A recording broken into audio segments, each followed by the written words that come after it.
Hello' friends, কি খবৰ আপোনালোকৰ? আশা কৰোঁ আপোনালোকৰ ভাল। মোৰ ভাল, খবৰ খাতি বঢ়িয়া। খালি মানে কি হয়, আমাৰ ইয়াত বোকা দিবলৈ পানীয়ে নাছিলে। এতিয়া ফাইনেলি এইবোৰ পানী হৈ গ'ল, যেনি তেনি এতিয়া পানী আহি গ'ল। পানী হোৱাৰ লগে লগে এতিয়া মানুহবিলাকৰ সুবিধা হ'ল আৰু বোকা দিবৰ কাৰণে, কাৰণ পানীৰ অভাৱত আমাৰ ইয়াতে এতিয়া বোকা দিব পৰা নাছিলে। সেই অৱস্থা হৈছিলে জৰাজীৰ্ণ একদম। আৰু বিভিন্ন প্ৰান্তত, অসমৰ বিভিন্ন প্ৰান্তত মানে বানপানী একদম পূৰা মানে ভয়াৱহ সৃষ্টি কৰি আছে, বহুত ভয়ানকভাৱে। মাজুলীটো হৈছে বহুত মানে প্ৰায় 6 ঘৰমান মানে উটি বাঢ়ি গৈছে, শেষ কৰি দিছে বুলি কৈছে, নিশেষ মানে আউনীআটী সত্ৰ সেইফালে। আৰু এতিয়া মই এইফালে কঠীয়া তুলি থৈছে, কঠীয়া তুলি থোৱাখিনি অকণমান বোলো এনেকৈ ডাং মাৰি এডাল লৈ আহিছোঁ, এতিয়া অলপ কঢ়িয়াই দিওঁ।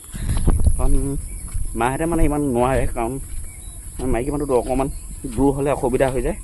বাৰু যিয়ে নহওক মই যিমানখিনি পাওঁ চেষ্টা কৰোঁ। আৰু আজি মাতটো একেবাৰে কিবা এটা হৈ আছে, মানে কিবা শুনা পাইছে আপোনালোকে জানে আৰু ইয়াতে আমি মানে অলপ বাৰী কাম অলপ কৰি আছিলোঁ।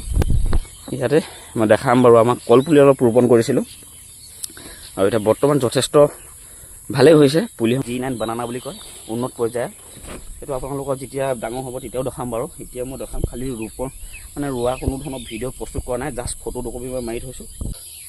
কিছুমান ঠাইত আপোনাৰ পানীৰ অভাৱত বোকা দিব পৰা নাই, আৰু কিছুমান মানে ঠাইত কি হৈছে আপোনাৰ পানী বেছি হৈ গৈছে, জোখতকৈ বেছি হৈ গৈছে।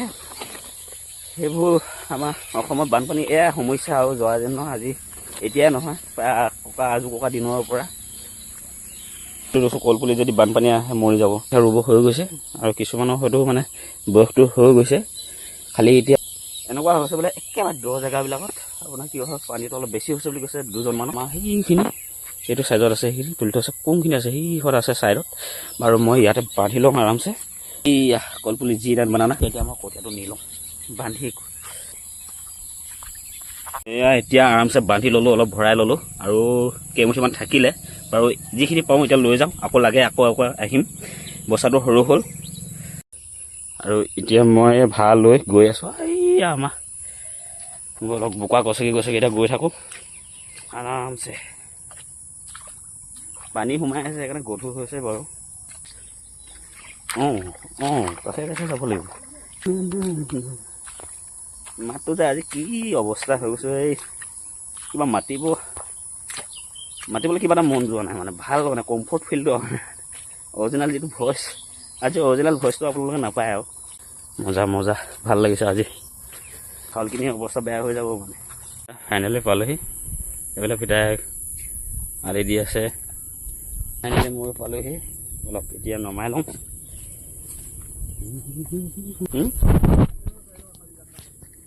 এইখিনিতে থৈ দিওঁ, গোটেইখিনি নাহিলে নহয়, আহিব এতিয়া ভাত পানী খাই। আজি তুলি শেষ কৰি দে তহঁতে দেই।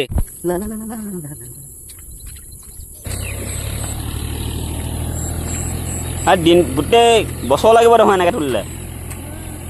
কোমলীয়া হৈ আছে ন? বন্ধ হৈ গ'ল ন? দিলে কিমান? 20 দিন? 10 দিন? আজিকালি গৰম বন্ধ বোলে 10 দিনহে। সিহঁতৰ প্ৰাইভেট যে হয় নাই, হাল বাইছে লগৰ এটা ডাক্তৰ বোলে। ই কিন্তু মানুহৰ নাচায়, এই পথাৰৰ যিটো হাল বাই মানে সেইটোহে ডাক্তৰ। ট্ৰেক্টৰৰ ডাক্তৰ।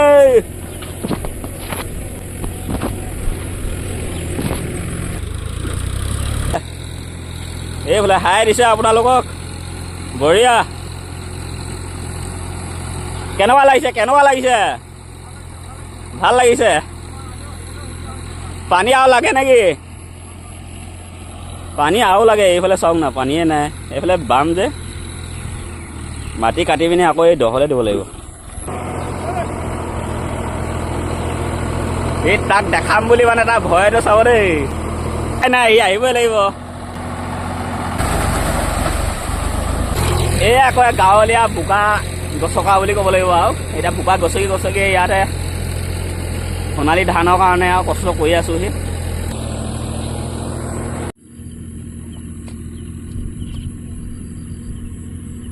এয়া